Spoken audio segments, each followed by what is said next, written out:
Troisième et dernière partie de Frontal. Le numéro de ce jour est consacré à la Côte d'Ivoire.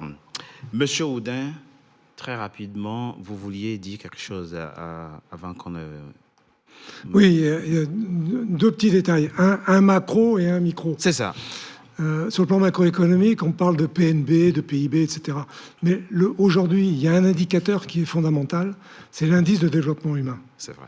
Cet indice de développement humain permet de compiler à la fois les résultats économiques, macroéconomiques, et les résultats sociaux, pour voir quelle est l'osmose entre les deux.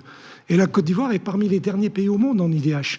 On est derrière le Burkina Faso, ce qui est inimaginable. Je ne sais pas si la Côte d'Ivoire est le dernier pays. Dans l'un des derniers. Je pense qu'il y a le Niger encore derrière. Le dernier rapport du PNUD. L'IDH, ça vient des Nations Unies. La Côte d'Ivoire est 159e sur 191. Non, mais vous vous rendez compte, regardez le nombre de pays qui sont devant nous, c'est inimaginable. Oui, c'est dans le monde. Hein. Mais en 1960, à l'indépendance de la Côte d'Ivoire, le PNB de la Côte d'Ivoire était égal au PNB de la Corée du Sud. C'est vrai. Je ne veux pas vous dire aujourd'hui quelle est la différence. Ça, en tout cas, la Côte d'Ivoire... C'est un point macroéconomique qui fait en sorte, comme disait M. Zeroui, c'est que là, les Ivoiriens vivent mal, parce que c'est l'IDH qui démontre que les Ivoiriens vivent mal. Ce n'est pas simplement le fait d'avoir un gros PNB qui est lié par exemple, à l'endettement général, qui vient gonfler la valeur. Mais quand vous dites ils vivent mal, vous faites allusion à quoi concrètement? Mais vous savez, moi, je ne vis pas à Abidjan en ce moment pour des raisons que vous pouvez imaginer. Mais moi, je vais vous dire, j'ai tous les jours Abidjan au téléphone, des amis chefs d'entreprise, dont un a construit sur un des stades. Richard, ma facture d'électricité, je ne parlerai pas de quelqu'un d'autre. Hein. Je parle de moi, ma facture d'électricité. J'habite là où j'habite, à Cocody. Ce mois-ci, 400 000 et quelques francs. Oui, mais ça dépend de comment vous consommez. Non, monsieur, j'ai que 2 climatiseurs chez moi à la maison. Oui. Et j'ai toujours payé 300 et quelques mille francs sans savoir pourquoi. Vous savez, lorsque je me suis installé il y a 10 ans, la première estimation de facturation électrique qu'on m'avait faite était de l'ordre de 300 000. Et depuis lors, tous les abonnements que j'ai faits en électricité m'ont coûté 300 000 tous les mois, sans savoir jamais ce que j'ai consommé jusqu'au moment où je vous parle. La dernière facture s'était élevée à 400 et quelques mille. Je peux vous produire les factures. Monsieur, est-ce que vous pensez vraiment qu'un Ivoirien qui ne gagne que 61 000 francs par mois, ou les moyens 250 000 francs par mois, peut supporter, en dehors du téléphone, en dehors du transport, en dehors de la nourriture, en dehors des funérailles, en dehors des déplacements, 300 000 francs parce qu'il a utilisé un climatiseur? On ne fait pas payer les gens de façon arbitraire, c'est en fonction de votre consommation. Je vous prie de m'excuser, vous irez vérifier sur place, je n'ai pas dit ça, mais moi je constate juste que ça coûte juste un dernier petit détail que je voulais donner. Il faut que vous répondiez, vous voyez bien juste que... Juste pour finir, et ça revient un petit peu sur l'affaire de l'électricité. Monsieur Doumbia nous a fait un roman sur les gens qui prennent le taxi et qui, grâce au péage du pont au Fouet-de-Bonny, gagnent 30 minutes. D'abord, je dirais que l'essentiel des Ivoiriens qui prennent aujourd'hui des taxis-compteurs font en sorte d'échapper au pont au Fouet-de-Bonny parce qu'ils ne veulent pas payer le péage, justement. Et ils veulent pas, et les taxis-compteurs ne veulent pas l'inclure dans le prix de leur course parce qu'ils veulent le faire payer en supplément à l'usager. Donc là, ça pose un problème, c'est pour ça que les embouteillages restent récurrents. Et on veut sauver, soi-disant, ça permet de sauver du carburant. Belle affaire. Et à ce propos-là, pourquoi, dites-moi, que le carburant en Côte d'Ivoire vaut tant et que ce carburant transporté par Citarail depuis la Cire jusqu'à Ouaga coûte moins cher à Ouaga qu'à Abidjan?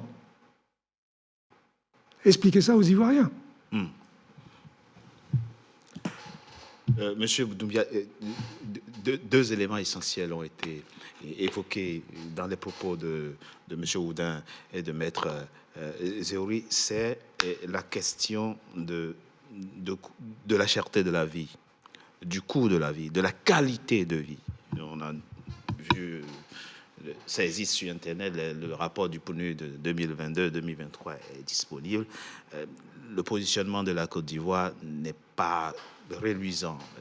Ce qui ne veut pas dire que le gouvernement ivoirien ne travaille pas dans ce sens. Alors, quelle est la nuance que vous voulez apporter? Et puis, ils ont donné un exemple spécifique, même si ce n'est pas singulier à la Côte d'Ivoire. Parce que avec la guerre en Ukraine, moi, je ne tente aucune explication. Je ne sais pas comment s'approvisionne la Côte d'Ivoire en énergie, mais le courant coûte cher aujourd'hui dans pratiquement tous les pays du monde. Mais en fait, c'est à vous de donner l'explication spécifique par rapport à cet élément qu'ils ont évoqué. Oui, vous savez, monsieur Toubé, aujourd'hui, en fait, le gouvernement Alassane Ouattara a cette faculté-là de pouvoir justifier certaines situations parce que le PPACI, ex-FPI, et le PDCI ont quand même géré ce pays-là.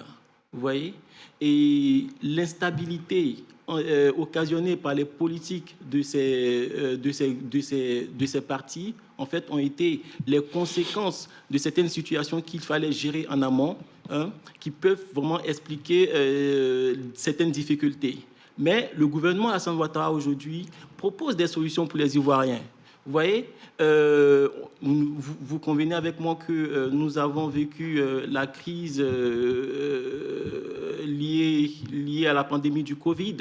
Voilà, et le gouvernement ivoirien a pu pallier quand même à des solutions, notamment par rapport aux difficultés sur la cherté de la vie et tout ça. 2020. Et nous agissons aujourd'hui avec le gouvernement ivoirien en toute transparence.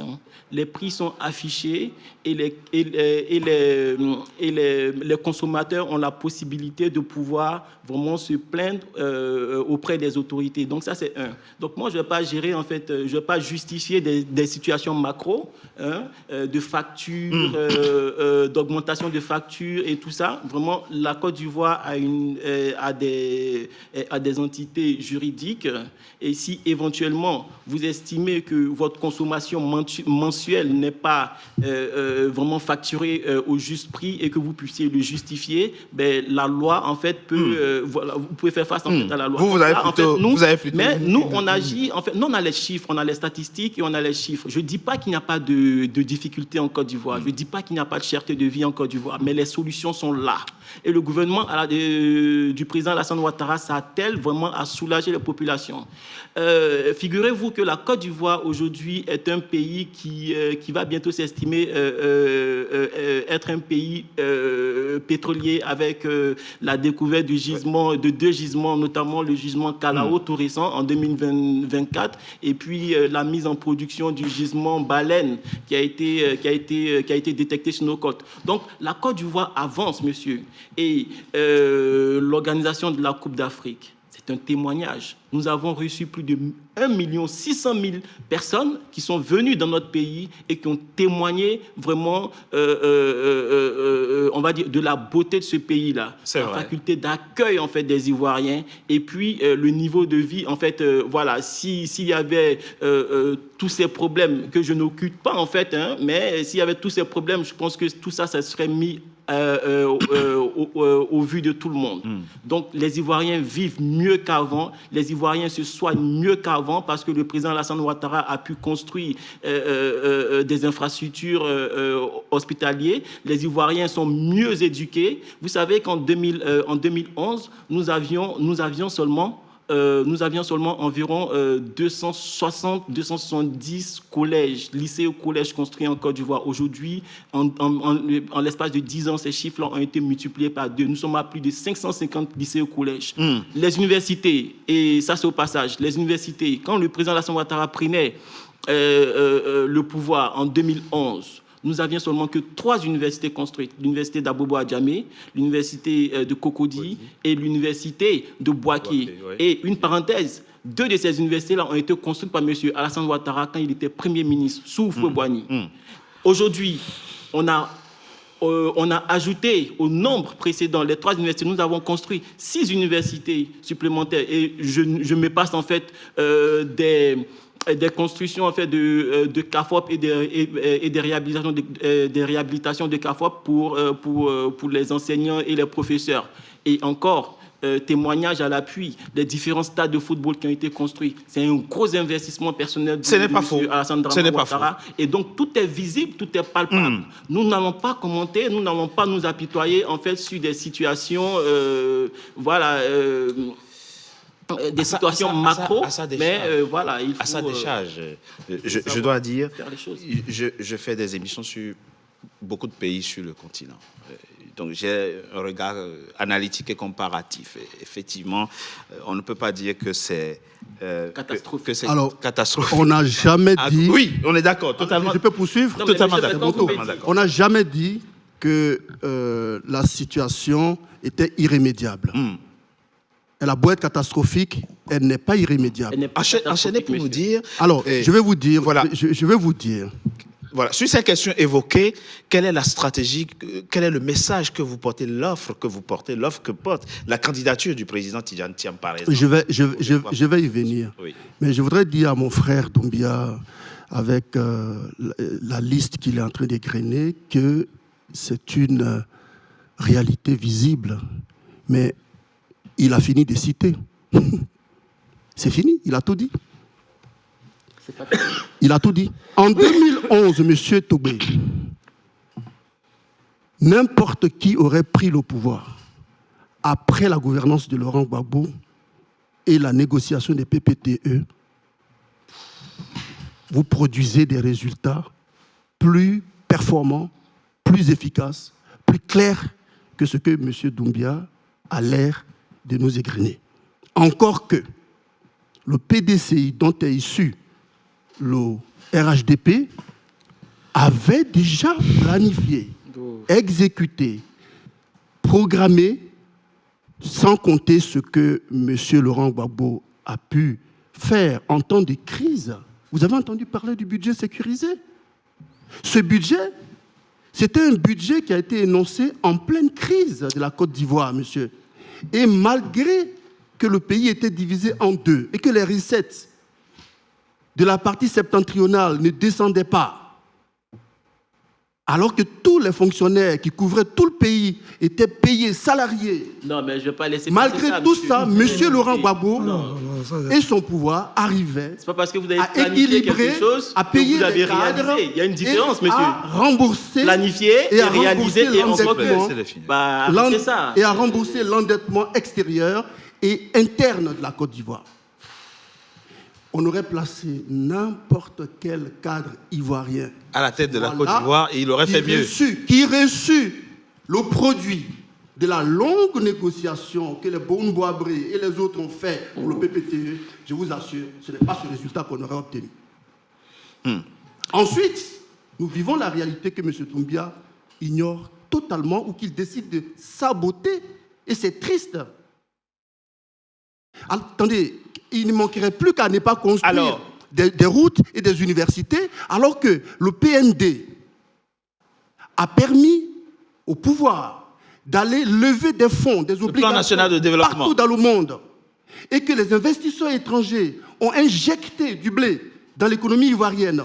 Ils attendent des résultats, et ce sont des baux, si vous voulez, M. Doumbia. Ce sont des baux. Les baux supposent un loyer, et les Ivoiriens vont payer ces loyers, je dirais même ad vitam aeternam. Est-ce qu'on lui a dit ça?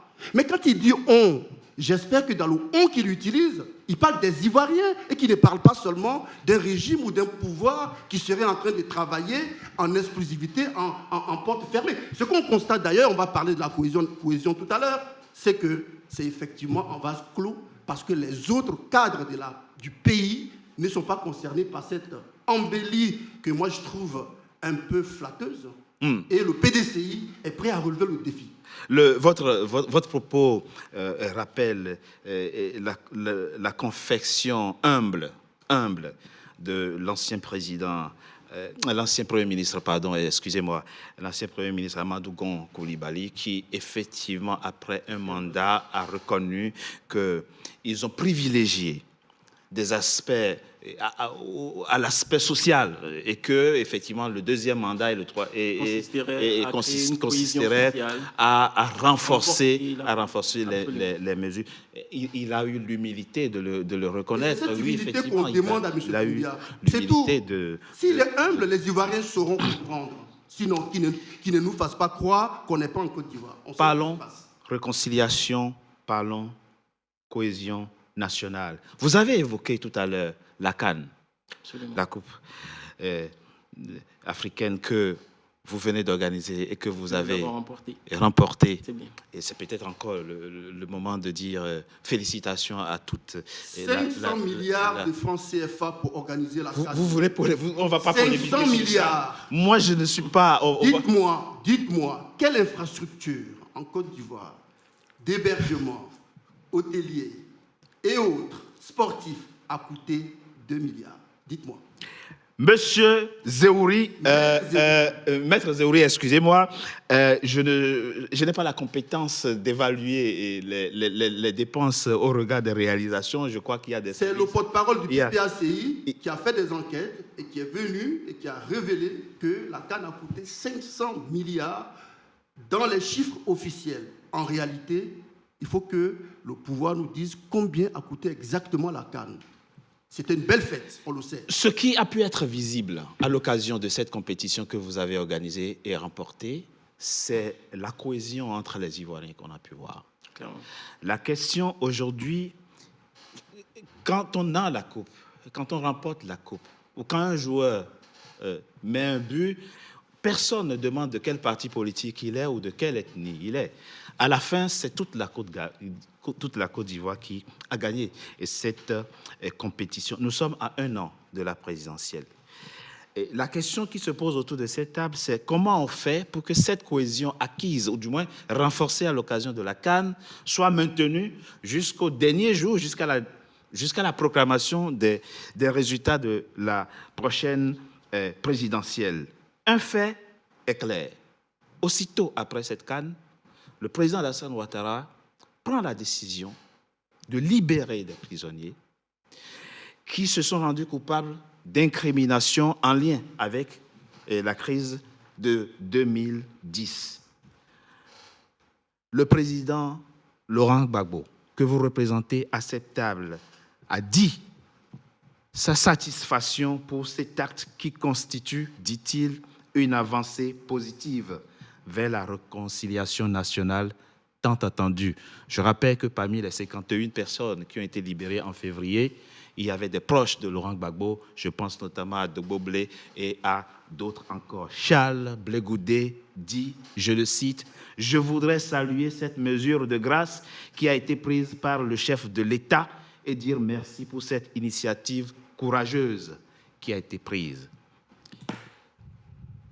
Benaoudin, on connaît l'histoire récente de la Côte d'Ivoire et on sait les efforts que les Ivoiriens ont faits pour pouvoir se parler encore, pour pouvoir regarder ensemble dans l'avenir. La question c'est, est-ce que selon vous, vous êtes dans un état d'esprit qui permet de maintenir cette union et cette cohésion au-delà d'octobre 2025? Écoutez, vous avez présenté mon livre en début d'émission. Oui. Si vous ouvrez mon livre, en exergue, il y a une phrase de Nelson Mandela que j'ai voulu mettre dans ce livre, dans laquelle il dit « Pour celui qui est allé en prison, quand il sort, il n'a aucune envie de se venger, il n'a pas de temps à perdre pour ça. » Et je pense que l'état d'esprit du président Gbagbo, c'est la logique philosophique de Nelson Mandela. Et pour revenir aux prisonniers politiques qui ont été libérés, puisque c'était des prisonniers politiques, je prends l'exemple du général Dogbo Blé. Le général Dogbo Blé n'avait plus rien à faire en prison depuis l'acquittement du président Gbagbo, puisque l'acquittement du président Gbagbo, vous l'avez rappelé, on parlait de crimes de guerre, etc. Gbagbo était le chef des armées en tant que président de la République. Donc, M. Dogbo Blé était sous ses ordres. Si Dogbo Blé a exécuté des ordres sous Gbagbo et que la Cour pénale internationale a considéré que le président Gbagbo n'avait commis aucun crime, les actes de M. Dogbo Blé ne peuvent venir sur aucun crime. Donc, M. Dogbo Blé aurait dû être libéré le jour même. Le président Gbagbo est rentré à Abidjan le 17 juin 2021. La première chose qu'il a dit en arrivant, c'est libération des prisonniers. Il est allé voir Ouattara au palais dans les jours qui ont suivi, il a parlé de la libération et il a demandé la libération des prisonniers. Il est retourné voir le président Ouattara plusieurs fois. À chaque fois, il a demandé ça.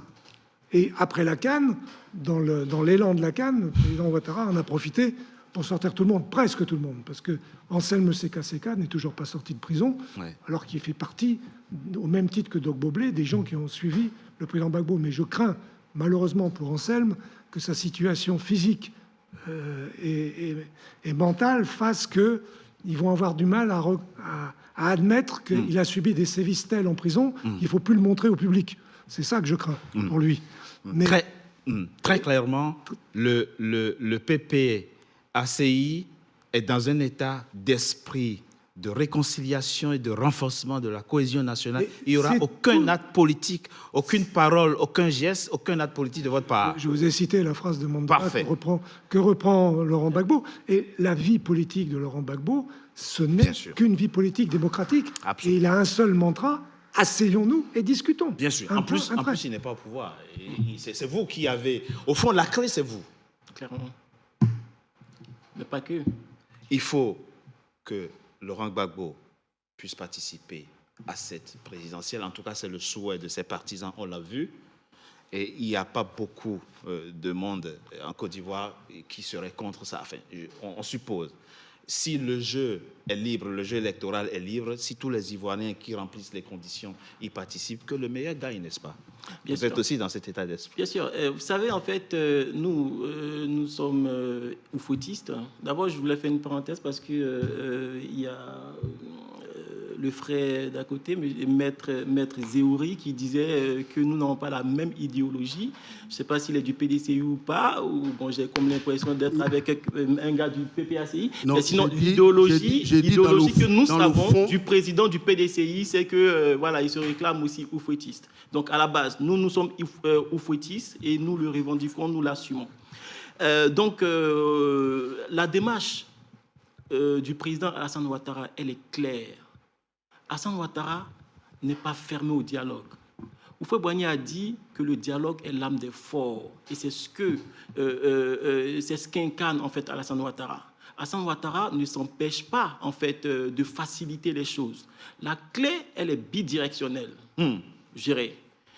Autant du côté de nos frères, nos amis du PPACI, et autant aussi du côté du pouvoir. Tout va dépendre de l'attitude et du comportement, de la démarche en fait qu'ils vont suivre. S'ils veulent rentrer dans un bras de fer, comme je l'ai dit auparavant... C'est vous qui êtes au pouvoir, ils n'ont pas rentré. Écoutez, c'est vous qui avez tout. On a une situation judiciaire, déjà, à la base. On entend une proclamation, une acceptation de candidature, déjà, qui... éventuellement, comme je l'avais dit au départ, dans ma première intervention, voilà. Donc du coup, il y a un risque, monsieur. Il y a des risques en fait éventuels. Donc tout va dépendre du comportement de nos amis du PPACI. Le président Alassane Ouattara, comme je l'ai dit, il agit en temps et en heure, selon son calendrier et sans influence. Dernier point très rapidement, avant de donner la parole pour le mot de la fin, très rapidement. Il reste à peu près un peu plus d'un an. D'accord. La présidentielle a lieu en octobre. Non, c'est à vous, je pose la question. Okay. On ne sait pas. Vous pouvez nous dire si le président Alassane Ouattara sera candidat ou pas, ou s'il n'est pas candidat. Comment se fait-il que les Ivoiriens ne connaissent pas encore le nom de son probable successeur?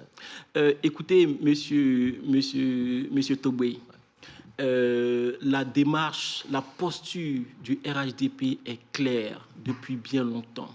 Vous savez, le président Alassane Ouattara a dit, et je ne sais pas si vous vous rappelez, il a dit que si éventuellement l'un de ces elders, comme on se plaît à les appeler, se présente à une élection en Côte d'Ivoire, ils le trouveront en face.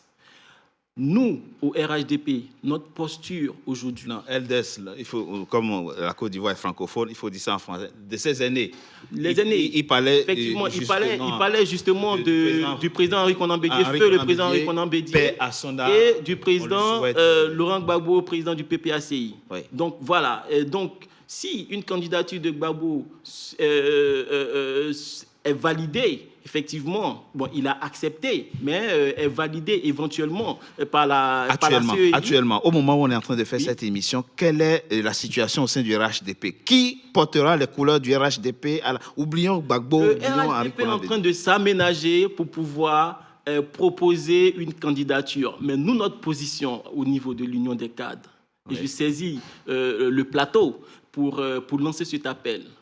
Nous demandons à la haute direction du RHDP, au secrétariat exécutif, d'accélérer la procédure de demande de la candidature du docteur Alassane Ouattara pour un quatrième mandat 2025. Pour un quatrième mandat. Il s'agira du deuxième mandat de la troisième République, s'il vous plaît. Il y aura le premier mandat. Le message est très clair. Il ne peut pas être plus clair que ça. Et vous avez le mot de la fin, très rapidement, quelques secondes. Merci. Lorsque tous les démocrates de la Côte d'Ivoire se mobilisaient dans les années 2010 pour demander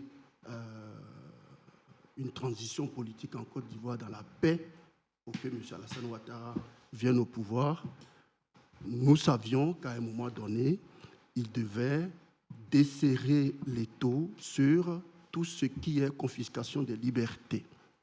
Cela a été demandé maintes et maintes fois. Aujourd'hui, nous devons saluer l'amnistie et la libération de certains prisonniers qui ont eu la chance d'échapper à la mort. Oui. Ce qui n'est pas forcément une très bonne chose. Je veux dire, cette libération des pères et des mères de famille aurait pu intervenir bien plus longtemps avant pour permettre à chaque Ivoirien de reconnaître les mérites de son président. Sur ce chemin, 2 secondes. Quoique cela n'est pas encore terminé, oui. Il faut poursuivre cet effort, en tout cas de décrispation, absolument, pour permettre à tous les Ivoiriens de manger dans la même assiette. Merci. Monsieur, je voudrais terminer en disant, le président Tidiane Thiam du PDCRDA souscrit complètement à la décrispation. Voilà pourquoi il est toujours très humble, il est toujours très disposé, il est oufouettiste, mais pas seulement dans le principe, mais dans le sang aussi. Et il ne dit pas que les autres ne sont pas oufouettistes, d'autant plus que Félix Houphouët-Boigny nous avait tous adoptés, y compris le président Laurent Gbagbo. Donc, en soi, tous les Ivoiriens sont oufouettistes. Aujourd'hui, l'expression de notre vécu politique et les orientations divergentes montrent bien qu'il y a des positions, des idéologies qui vont être retenues de part et d'autre. Tidiane Thiam est venu avec une nouvelle idéologie qui est j'allais dire, technocrate, qui est axée sur l'appui du terrain, qui est celle dans laquelle moi je m'inscris. On reviendra dans d'autres émissions. En tant qu'acteur de terrain. Très bien. Donc je voudrais vous dire merci de nous avoir permis d'expliquer tous ces choix, oui, et de dire, en tout cas à mon voisin et au pouvoir d'Abidjan, que la Côte d'Ivoire est une indivisible. Nous souhaitons vivre en paix, que la recherche de la liberté et de la paix continue inlassablement pour que tous ceux qui souhaitent être candidats en 2025 le soient, y compris M. Guillaume Soro-Kibafori, dont le numéro 2 sort de prison, mais lui-même est toujours en exil. Si on veut décrisper, allons jusqu'au bout. Absolument, c'est un bel appel que vous venez de lancer. Si par hasard le pouvoir ivoirien tombe sur cette émission, alors nous ferions de prendre en compte votre appel. Merci. Et que tous les enfants de Côte d'Ivoire, quoi qu'ils aient fait, puissent retourner dans leur pays. C'est très compliqué de vivre loin de sa terre natale, loin de son pays, et qu'ensemble, vous construisiez la Côte d'Ivoire. Merci. Merci à vous d'avoir accepté de participer à cette émission. C'est donc la fin de Frontal, votre émission dont le numéro de ce jour a été consacré à la Côte d'Ivoire qui tient sa présidentielle en octobre 2025. À très bientôt pour un nouveau numéro de Frontal. Et si vous voulez suivre cette émission à nouveau, allez sur www.nca-tv.com. Merci et à très bientôt.